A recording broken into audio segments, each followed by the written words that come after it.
He is one of the few new stars Hollywood is counting on with very high hopes, and now he is ready with the lavish new gangster movie, The Untouchables, in which he is the famous treasury agent who went after Al Capone, Eliot Ness. Good morning, Eliot. Good morning, Kevin. One and the same in this movie, which I mean as a compliment. This Eliot Ness is different from the perception of him I had before I saw the movie. He's sort of innocent. He's sort of dopey almost at the beginning, like he's in over his head. Yeah, I think that's what David Mamet, who wrote the script, had in mind. I think one thing that he did was he chose to ignore the expectations people have of Eliot Ness. That was a tough one to swallow for me because I was very fond of this series, but I think in doing so, he created an original movie. The truth of the case is that the man Capone is a killer and he will go free. There is only one way to deal with such men, and that is hunt them down. Since Dances with Wolves swept the Oscars in 1990, Kevin Costner has made at least a half-dozen movies, but their varying degrees of box office success has threatened his status as one of Hollywood's most bankable stars.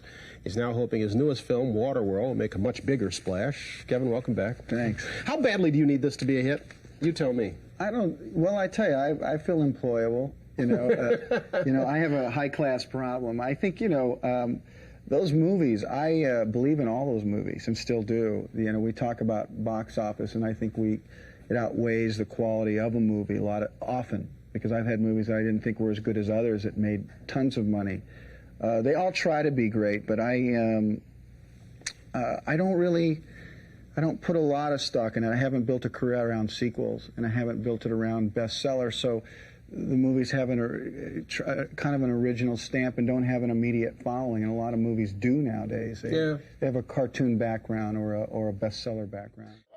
You don't know where this movie's going to go. Yes. It's really uncharted scientific area, but it's plausible. It is stuff probable. they're playing with animals, and obviously everybody's going to try to make that jump, and I think when it comes to memory, I think any one of us would don't want to lose track of the people we love. Sure. And if somebody said to me, "I can give you your memory back," I would take that. And I don't want to forget the names of my children. You play two drastically, obviously, kind of different characters in one. How did you tap into that violent, sociopathic, kind of horrible guy? Where did that stuff come from? Well, I didn't feel I was any of those things, but what he is a survivor, so he has a lot of street instincts, and he's reactive in a way that most normal people aren't. He doesn't just have to survive. feelings. Yeah. No, he doesn't. He can move right on. I mean, there's a scene where he's having coffee and he's having a very good time, and he's almost speaking in tongues, if you will. Doesn't know if he's speaking in French or Spanish, and he's so happy for a moment, and somebody ruins that for him. Now he stars in the Golden Globe-nominated Hidden Figures,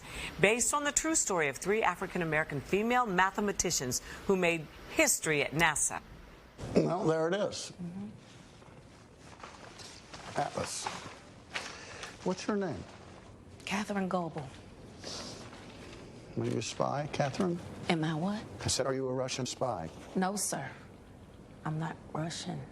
I'm not Russian. Love it, because I had no idea these women existed, and they so deserve to have their story told. Tell us, everybody, about it. That's so much of what we have is lost or not told, and so much of it's thrilling. A lot of our history is a little bit shameful, some of it embarrassing, but it still makes up who we are and where we can get to, where we need to get to. And certainly this story, Hidden Figures, about these three women, and and it starts off with this little 8-year-old girl who is in college,